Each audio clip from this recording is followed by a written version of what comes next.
ఈరోజు మనం static class గురించి నేర్చుకుందాం. సో ఇంతకు ముందు వీడియోలో మనము స్టాటిక్ వేరియబుల్ ఎలా రాయాలి, స్టాటిక్ వేరియబుల్లో ఎట్లా యాక్సెస్ చేయాలి, తర్వాత స్టాటిక్ మెథడ్స్ గురించి నేర్చుకున్నాం. తర్వాత మనము స్టాటిక్ బ్లాక్స్ గురించి నేర్చుకున్నాం. కానీ ఈరోజు మనం ఈ వీడియోలో స్టాటిక్ క్లాస్ గురించి నేర్చుకుందాం. అసలు స్టాటిక్ క్లాస్ రాయొచ్చా? ఒక క్లాస్ కన్నా ముందు స్టాటిక్ క్లాస్ రాయొచ్చా అంటే రాయొచ్చు. ఎట్లా రాయొచ్చు అంటే క్లాస్ లోపల రాసి క్లాస్ లోపల ఇంకో క్లాస్ డిఫైన్ చేయాలి. అంటే నెస్టెడ్ క్లాస్ డిఫైన్ చేయాలి. ఆ ఇన్నర్ క్లాస్ ఆ నెస్టెడ్ క్లాస్ కి స్టాటిక్ రాయాలి, అవుటర్ క్లాస్ కి స్టాటిక్ రాయద్దు. సో అట్లా మనము స్టాటిక్ క్లాస్ అనేది రాయొచ్చు అనమాట. సో ఈ ఫస్ట్ రూల్ అదే చెప్తుంది చూడండి. అంటే ఒక క్లాస్ ఇంకో క్లాస్ లోపల క్రియేట్ చేసి ఆ లోపల క్లాస్ కి ఇన్నర్ క్లాస్ కి మనం స్టాటిక్ రాస్తే అప్పుడు అది స్టాటిక్ క్లాస్ అని అంటారు అనమాట. అంటే ఇక్కడ రాసి చూడండి, static class created inside a class is called static nested class అన్నమాట. సో మనం ఒక ప్రోగ్రామ్ చూద్దాం. ఈ పాయింట్స్ చూస్తే ఒక క్లాస్ క్రియేట్ చేస్తాను నేను. సేమ్ మనము ఏం చేస్తానంటే చూడండి, ఏదో ఒక క్లాస్ తీసుకుందాం. మనం అన్ని ఎంప్లాయీ క్లాసే తీసుకుంటున్నాం కాబట్టి మనం ఎంప్లాయీ క్లాసే తీసుకుందాం ఇక్కడ కూడా. ఓకే, సో ఇక్కడ క్లాస్ నేమ్ క్లాస్ క్రియేట్ అవుతుంది. క్లాస్ నేమ్ ఏం రాస్తానంటే నేను మెయిన్ క్లాస్ నేమ్ ఏం రాస్తానంటే మెయిన్ స్టాటిక్ క్లాస్ అని రాస్తాను అనమాట. ఓకే, సో ఇది main static class. So public static void main రాయాలి, ఫినిష్ అనాలి. అవునా? సో ఇలా రాసాను చూడండి. ఇప్పుడు మనం ఏం చేస్తానంటే నేను సో డైరెక్ట్ గా ఇట్లా రాస్తాను అనమాట. Okay, so main static class అని రాసాం కదా, ఇది క్లాస్ నేమ్. ఓకేనా? సో ఇప్పుడు ఇక్కడ ఏం చేస్తానంటే క్రియేట్ అవుతుంది. ఇక్కడ మన కాన్సెప్ట్ ఏంది, క్లాస్ లోపల క్లాస్ రాయాలి. అవునా? సో ఇక్కడ నేను ఏం చేస్తానంటే చూడండి, క్లాస్ లోపల క్లాస్ రాస్తాను. ఇక్కడ క్లాస్ లోపల క్లాస్ రాస్తాను. ఓకేనా? క్లాస్ అని రాస్తాను. ఏం క్లాస్ రాస్తాను? ఇక్కడ ఫర్ ఎగ్జాంపుల్ ఒక లాగిన్ అనే క్లాస్ తీసుకుందాం. ఓకేనా? సో ఇక్కడ లాగిన్ అనే క్లాస్ తీసుకుందాం. సో ఇంకొంచెం నీట్గా ఉండాలంటే మనం ఏం చేద్దాం తెలుసా, ఈ మెయిన్ క్లాస్ ఉంది కదా, సో దీన్ని నేను ఎంప్లాయీగా మార్చేసుకుంటాను.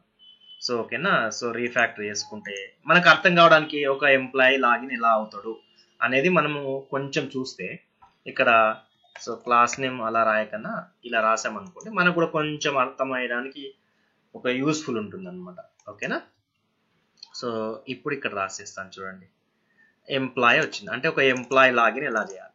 సో ఇక్కడ కాన్సెప్ట్ ఏంటంటే ఈ లోపల్ క్లాస్ కి స్టాటిక్ రాయొచ్చు అనమాట. అంటే క్వశ్చన్ ఏంది, స్టాటిక్ క్లాస్ రాయొచ్చా? రాయొచ్చు. ఎలా రాయొచ్చు అంటే ఇన్నర్ క్లాస్ రాయొచ్చు. ఇది ఇన్నర్ క్లాస్, ఇది అవుటర్ క్లాస్ అనమాట. సో అదే అవుటర్ క్లాస్ కి స్టాటిక్ రాయకూడదు ఎప్పుడైనా. ఇది మనకి ఎర్రర్ అనమాట. ఇక్కడ ఏమొస్తుందంటే మనకి illegal modifier for the class అనమాట. ఇలా రాయొద్దు అనమాట అవుటర్ క్లాస్ కి. ఓకేనా? ఇన్నర్ క్లాస్ కి రాయొచ్చు అనమాట. సో ఇక్కడ నేను ఇప్పుడు స్టాటిక్ లో మనం ఇప్పుడు ఏం చేస్తానంటే ఒక మెథడ్ తీసుకుంటాను నేను. ఓకేనా? సో ఇప్పుడు ఇక్కడ ఫర్ ఎగ్జాంపుల్ ఏం చేస్తానంటే చూడండి ఎలా రాయాలంటే, ఓకే ఇది వదిలేయండి, ఇక్కడ రాస్తాను. ఏం రాస్తాను, ఇక్కడ ఒక స్ట్రింగ్ యూజర్ నేమ్ రాస్తాను. ఓకేనా? ఇక్కడ యూజర్ నేమ్, ఇక్కడ ఏం చేస్తానంటే user name is equals to ఏం రాస్తాను, యూజర్ నేమ్ ఏదో తీసుకోండి మన ఇష్టము. ఓకేనా? సో మహేష్ అని తీసుకుందాం.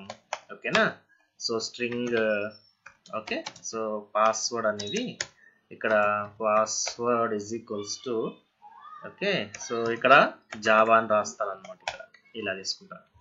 సో ఇక్కడ మహేష్ బాబు జావా ఇలా తీసుకుంటాను. సో ఈ మెథడ్ కాబట్టి ఇది డిస్ప్లే చేసుకుంటాను. ఇక్కడ public void okay, so login info method name ఏదైనా రాసుకోవచ్చు, M1 M2 M3 అలా రాసుకోవచ్చు. లేదంటే ఒక మెథడ్ నేమ్ మనం అర్థమయ్యే రీతిలో రాసామనుకోండి, లాగిన్ ఇన్ఫో అంటే లాగిన్ ఇన్ఫోకి సంబంధించిన మనకు అర్థమైపోతుంది అనమాట. ఇలా సిస్టమ్ డాట్ అవుట్ డాట్ ప్రింట్ఎల్ అని డిస్ప్లే చేసుకోవాలి. ఓకేనా? సిస్టమ్ డాట్ అవుట్ డాట్ ప్రింట్ఎల్ ఏం చేయాలంటే మనము ఇది సో యూజర్ నేమ్ అని రాస్తాను. ఇక్కడ యూజర్ నేమ్ అని రాసి ఓకే, సో ఇలా రాస్తాను. ఇది యూజర్ నేమ్ అవుతుంది. ఓకేనా? సో అట్లనే ఇక్కడ పాస్వర్డ్ అనమాట. ఇంకోటి ఏం తీసుకుంటాను, పాస్వర్డ్ తీసుకుంటాను. ఇక్కడ పాస్వర్డ్ అని రాస్తాను ఇక్కడ. ఓకేనా? ఇది పాస్వర్డ్, కొంచెం స్పేస్ తీసుకుందాం. ఇది పాస్వర్డ్. ఏంటి ఇక్కడ రాస్తాను పాస్వర్డ్ అని. సో ఇది అయిపోయింది అనమాట, ఇలా రాసామన్నమాట. అంటే ఇది అవుటర్ క్లాసు, ఇది ఇన్నర్ క్లాసు. ఎంప్లాయ్ అనేది అవుటర్ క్లాసు, లాగిన్ అనేది ఇన్నర్ క్లాసు. మరి ఈ డేటాను మనం ఎలా డిస్ప్లే చేసుకోవాలి, ఈ మెథడ్ని మనం ఎలా డిస్ప్లే చేసుకోవాలి అంటే ఇక్కడ ఏం లేదు, డైరెక్ట్ గా outer class dot inner class, outer class dot inner class అని రాసి, సో ఇక్కడ లాగిన్ లాగ్ ఆబ్జెక్ట్ అని రాసుకుందాం. ఓకేనా, ఆర్ లాగిన్ ఆబ్జెక్ట్ మీ ఇష్టం ఏదైనా తీసుకోండి. ఇక్కడ login object is equals to మళ్ళా న్యూ అవుటర్ క్లాస్, ఓకే, తర్వాత డాట్ ఇన్నర్ క్లాస్, డైరెక్ట్ గా తీసుకొని ఇలా రాసేస్తాం అనమాట, అయిపోయింది. అంతే. ఇక ఈ లాగిన్ ఆబ్జెక్ట్ తోని మనం లాగిన్ ఇన్ఫో మెథడ్ కాల్ చేస్తాం. డాట్ మనం మెథడ్ పేరు ఏంటి, లాగిన్ ఇన్ఫో మెథడ్ కాల్ చేస్తాం. ఇంతే, ఇక దీంట్లో ఉండేది అంతే. రన్ తీసుకుంటే ఓకేనా, రన్ యాజ్ జావా అప్లికేషన్ తీసుకున్నాం అనుకోండి, మనకి అవుట్పుట్ వచ్చేస్తుంది. ఇక్కడ అవుట్పుట్ వచ్చేస్తుంది మనకి. సో రీస్టోర్ తీసుకుంటే ఇక్కడ వచ్చేస్తుంది, చూడండి user name Mahesh Babu, password ఏంటి జావా, అవునా, పాస్వర్డ్ జావా అన్నమాట ఇట్లా. సో ఇది మనకి కాన్సెప్ట్. అంటే చూడండి, ఇది అవుటర్ క్లాసు, ఇది ఇన్నర్ క్లాసు. అంటే ఇన్నర్ క్లాస్ కి మనము స్టాటిక్ రాయొచ్చు. ఇంటర్వ్యూ క్వశ్చన్ అడుగుతాడు ఫ్రెషర్ కి, can we write static classes అని ఇంటర్వ్యూ క్వశ్చన్ అడుగుతాడు. yes or no na? So yes, we can write. So when we will write the static classes, we can write for inner classes అన్నమాట. So మళ్ళీ interview question ఏమడుగుతాడు, so can we write static for outer class? No, answer is no. ఎందుకంటే illegal మనకి access modifier, illegal access modifier specifier అని కూడా చెప్పొచ్చు, అదంటే illegal keyword అని కూడా చెప్పొచ్చు అనమాట. ఓకేనా, సో కాబట్టి అవుటర్ క్లాస్ కి రాయాలేము. మళ్ళీ ఇంకో ఇంటర్వ్యూ క్వశ్చన్ ఏంటంటే, how can you access inner class methods అంటాడు అనమాట. అప్పుడు ఏం చేయొచ్చు నువ్వు, డైరెక్ట్ గా outer class dot inner class is and object అది ఏదైనా కావచ్చు.